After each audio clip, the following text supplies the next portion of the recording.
Family court کے اندر اگر آپ اپنے بچوں کے خرچے کا کیس کر رہے ہیں یا آپ بچوں کے خرچہ نان و نفقے کا کیس پہلے سے چلا رہے ہیں، اسے فیس کر رہے ہیں،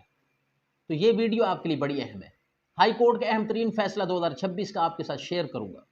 جس میں یہ بات جو ہے واضح کر دی گئی ہے کہ جو خامند ہے اس کو خرچہ دینا ہر حال میں لازمی ہے اس کے اوپر، اور وہ یہ عذر بھی نہیں لے سکتا کہ اس کی دوسری شادی ہے، دوسری ذمہ داریاں ہیں، اس کے اوپر والدین کی ذمہ داری ہے، دوسرے بچوں کی ذمہ داری ہے، یا وہ اتنا خرچہ نہیں دے سکتا، کم دے گا یہ بات، یا پھر وہ اپنے سورس آف انکم چھپاتا ہے کہ وہ کہتا ہے جی میری تو انکم بہت کم ہے، حالانکہ وہ کہیں اچھی جاب کر رہے ہیں، اچھا ذمہ دارہ کر رہے ہیں، اچھا کاروبار کر رہے ہیں، تو اب یہ بھی نہیں چھپ سکے گا۔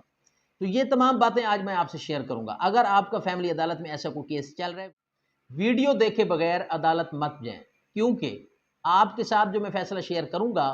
یہ حوالہ دے کر آپ اپنے کیس میں اپنے لیے ریلیف لے سکتے ہیں۔ میں ہوں مدثر حسن وینس ایڈوکیٹ، میری آپ سے ریکویسٹ ہے میرے چینل کو سبسکرائب ضرور کر دیں، اگر یہ ویڈیو آپ کے نالج میں اضافہ کرتی ہے اسے لائک اور شیئر ضرور کر دیں۔ اب آتے ہیں اپنے ٹاپک کی۔ اگر کیس کے پس منظر کی بات کریں تو ایک شوہر نے اپنی بیوی کو جو کہ حاملہ تھی گھر سے نکال دیا۔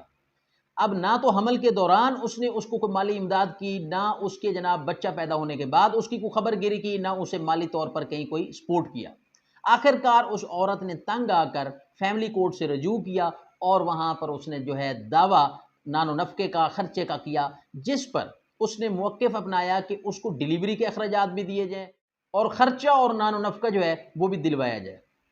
اب یہاں پر جو ہے مدعا لے جو ہے خامند اس کو نوٹس ہو جاتے ہیں، جیسے ہی وہ عدالت میں پیش ہوتا ہے تو وہ موقف اختیار کرتا ہے کہ وہ ایک تو شادی شدہ ہے، اس نے دوسری شادی کر لی ہے، اس کے اوپر والدین کی ذمہ داری ہے، اور اس کی کوئی سورس آف انکم اتنی خاصی نہیں ہے کہ وہ اس طرح کے جو ہے خرچے برداشت کر سکے۔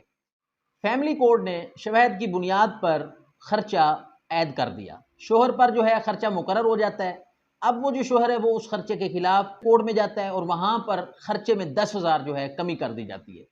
اب وہ جو بیوی ہے کورٹ کے فیصلے کو ہائی کورٹ میں چیلنج کرتی ہے، ریٹ پیٹیشن دائر کرتی ہے، اور اب دیکھتے ہیں کہ ہائی کورٹ نے اپنے فیصلے میں کیا ہیلڈ کیا اور کیا شوہر کی جو ہے ذمہ داریاں، اس باپ کی جو ذمہ داریاں ہیں ان پر کیا جو ہے اس میں ڈسکس کیا گیا۔ آنریبل ہائی کورٹ نے اپنے فیصلے میں اہم مشاہدات دیے۔ ہائی کورٹ نے یہ بات واضح کی کہ آج اس مہنگائی کے دور میں اشیاء ضرورت جو ہیں وہ ان کی قیمتیں، جو ضرورت کی اشیاء ہوتی ہیں ان کی قیمتیں آسمان کو چھوتی ہیں، تو ایسی صورت میں بچوں کے خرچے میں کمی کرنا یہ بچوں کی جو ویلفیئر ہے اس کے خلاف ہے۔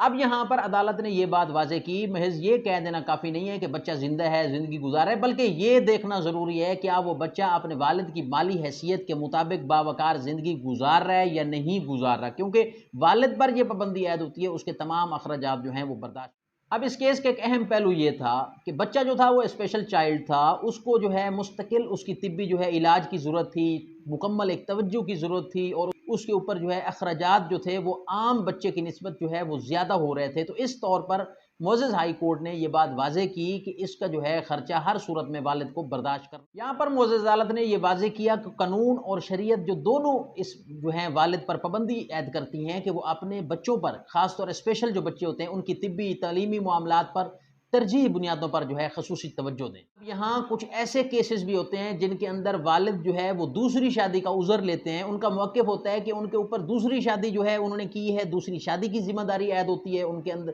دوسری شادی سے بچے ہیں، وہاں وہ ذمہ داریاں ہیں، والدین زندہ ہیں، والدین کی ذمہ داریاں ہیں، تو لہٰذا اب وہ جو بیوی اپنے بچے کا خرچہ کلیم کر رہی ہے وہ یہاں اتنا خرچہ افورڈ نہیں کر سکتے، وہ کم خرچہ دے سکتے ہیں۔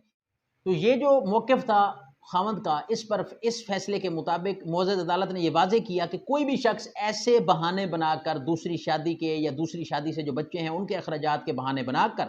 پہلی شادی کے جو بچے ہیں ان کے جو ہے حقوق اس سے متاثر نہیں ہو سکتے۔ تو ایسی باتیں کر کے جو پہلی شادی سے بچے ہیں ان کے حقوق کو متاثر نہیں کیا جا سکتا، ایسی باتیں کر کے جو والد ہے اپنے فرائض یا اپنے اس کے جو ڈیوٹی ہے اس سے وہ بھاگ نہیں سکتا کہ میری پہلے سے شادی ہے یا میرے والدین کی ذمہ داری میرے اوپر عائد ہوتی ہے۔ تو اس طرح کی باتیں کرنے سے وہ جو پہلے والی شادی سے بچے ہیں ان کے جو ہے حقوق و فرائض وہ ختم نہیں ہوتے، وہاں پر والد نے مکمل طور پر ان کی جو ہے دیکھ بھال کرنی ہے، ان کی جو ہے اپنے کیلیبر کے مطابق، اپنی حیثیت کے مطابق ان کو خرچہ بھی دینا ہے۔ اور یہاں پر کیونکہ اسپیشل چائلڈ کی بات ہو رہی ہے تو یہاں پر ایک میں نے پہلے ویڈیو بنائی تھی جس میں میں نے آنریبل کورٹ کا اس میں حوالہ بھی دیا تھا، جس میں یہ بات طے ہو گئی تھی کہ بیٹی کی شادی تک آپ خرچہ دینے کے پابند ہیں، بیٹا اگر آپ کا بالکل نارمل ہے، فٹ ہے، ذہنی جسمانی طور پر ٹھیک ہے، تو وہ پھر اس کے آپ جوان ہونے تک دیں گے، مطلب شناختی کارڈ بننے تک، کیونکہ مائنر سمجھا جاتا ہے تب تک بچہ. تو اگر تو کوئی آپ کا ایسا بچہ ہے جو کہ اب نارمل ہے، جو کہ اسپیشل چائلڈ ہے، جس کو مطلب کہ ذہنی طور پر جسمانی طور پر وہ اس قابل نہیں ہے کہ وہ اپنے پاؤں پر کھڑا ہو سکے، تو اس کا آپ کو خرچہ مکمل اس کی زندگی بھر جب تک آپ زندہ ہیں آپ کو دینا پڑتا ہے، آپ کو ادا کرنا پڑتا ہے. یہ جو ڈیٹیل ویڈیو ہے یہ میرے چینل پر موجود ہے، آپ یہ ویڈیو بھی دیکھ سکتے ہیں، کیس لا کا حوالہ ڈسکرپشن میں دیا ہوا ہے. اب ایسے کیسز میں بعض اوقات خامند کی طرف سے یہ موقف اختیار کیا جاتا ہے کہ وہ بے روزگار ہے، اس کے پاس کوئی جو ہے سورس آف انکم نہیں ہے، اس کے پاس کوئی کاروبار نہیں ہے، جاب نہیں ہے. اگر وہ جھوٹ ہے تو وہ جو خاتون ہے، وہ جو بچوں کی ماں جو کہ خرچہ کلیم کر رہی ہے، وہ یہ درخواست دے سکتی ہے کہ اس فیصلے کے مطابق ہائی کورٹ نے واضح کر دیا ہے کہ فیملی کوڈ سیکشن 17A کے جو سب سیکشن 4 ہے اس کے تحت یہ اپنے طور پر اس کا ریکارڈ منگوا سکتی ہے، بینک سے سٹیٹمنٹ منگوا سکتی ہے، اس کے اوپر پوری چھان بین کر سکتی ہے کہ اس کا سورس آف انکم کیا ہے، کتنا ہے. تو اس طور پر بھی جو خاوند ہے وہ اپنی ذریعہ آمدن جو ہے اپنا کاروبار یا جاب وہ نہیں چھپا سکتا. اس فیصلے میں ایک اور اہم بات یہ کی گئی ہے کہ فیملی عدالت اس خرچے تک محدود نہیں ہے جو خرچہ آپ نے مانگا ہے، اپنے دعوے میں اپنی استدعا میں لکھا ہے. اگر عدالت کو یہ لگتا ہے کہ بچوں کی ضروریات اس خرچے سے زیادہ ہیں جو خرچہ مانگا جا رہا ہے، تو وہ اس سے زیادہ خرچہ جو ہے مقرر کر سکتی ہے. مطلب عدالت پر یہ بھی پابندی نہیں ہے کہ اگر آپ نے 20,000 مانگے تو وہ 20,000 تک مقرر کرے. اس فیصلے سے یہ بات واضح ہو گئی کہ اگر عدالت یہ سمجھتی ہے کہ بچے کا خرچہ 30,000 مہینہ ہونا چاہیے تو آپ نے 20,000 مانگا ہے، اگر عدالت کو 30,000 لگتا ہے تو عدالت 30,000 مقرر کر سکتی ہے. آئی ہوپ دیٹ کہ یہ ویڈیو آپ کے نالج میں اضافہ کرے گی. اس سے آپ کے اگر نالج میں اضافہ ہوا ہو، آپ کے لیے یوزفل ثابت ہوئی ہو، دوسروں کے فائدے کے لیے اسے لائک اور شیئر ضرور کر دیجیے گا. اگر آپ کا کسی قسم کا کوئی قانونی سوال ہو اس فیصلے کے مطابق، اس کیس کے مطابق یا ایسے کسی کیس کے مطابق، تو کومنٹ سیکشن میں آپ اپنا جو ہے سوال کر سکتے ہیں. انشاءاللہ میں اس کے جواب دینے کی کوشش کروں گا. ایک نئی ویڈیو نئے لیگل ٹاپک کے ساتھ آپ کی خدمت میں حاضر ہوں گا. اجازت دیجیے. Thank you. اللہ حافظ.